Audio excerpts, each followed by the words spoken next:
नमस्कार दोस्तों, आज हम चर्चा करेंगे भारत का संविधान भाग 2 अनुच्छेद 5 से लेके 11 तक, जिसमें नागरिकता के ऊपर वर्णन किया गया है।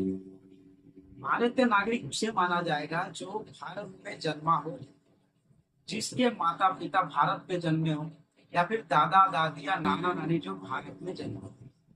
कुछ ऐसी नागरिकता जो भारत में जन्मा हो के भी विदेश में रहता हो, उसे भी भारत का नागरिक बनने का हक है।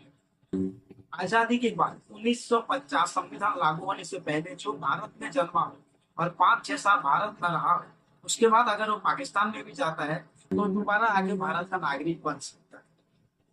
और भाग 6 के अनुसार अगर उसके माता पिता भारत में जन्मे हो, उसके बाद पाकिस्तान चले गए हो, तो उसे अगर नागरिकता के लिए अप्लाई करना है तो कम से कम उसे भारत में जो है 6 महीना रहना पड़ेगा। उसे उसके बाद उसको जो है भारत की नागरिकता मिलेगी। अगर कोई व्यक्ति भारत में जन्म होकर विदेश में रहता हो मामूली तौर पे, तो भी वो भारत का ही नागरिक बन।